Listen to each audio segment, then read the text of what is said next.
जीवन से ईर्ष्या क्रोध खत्म करती हैं गीता की है बातें।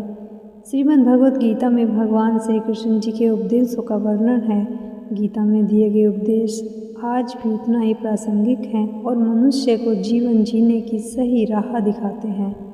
श्रीमद् भगवत गीता की बातों को अपनाने से मनुष्य का जीवन संवर जाता है। इन बातों का अनुसरण करने से व्यक्ति के अंदर क्रोध और ईर्ष्या की भावना खत्म हो जाती है। तो आइए जानते हैं श्रीमद् भगवत गीता के उपदेशों के बारे में। मनुष्य की वासना ही उसके पुनर्जन्म का कारण होती है। इंद्रियों के अधीन होने से मनुष्य के जीवन में विकार और परेशानियां आती हैं।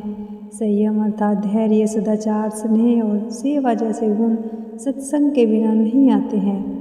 आनंद मनुष्य के भीतर ही निवास करता है, परंतु मनुष्य उसे बाहरी सुखों में खोज रहा है। श्री कृष्ण कहते हैं कि भगवान की उपासना केवल शरीर से ही नहीं बल्कि मन से करनी चाहिए। श्री कृष्ण कहते हैं कि मनुष्य को वस्त्र बदलने की आवश्यकता नहीं है, आवश्यकता हृदय परिवर्तन की है। श्री कृष्ण कहते हैं कि मनुष्य को अपने मन को बार बार समझाना चाहिए कि ईश्वर के सिवा उसका कोई नहीं है।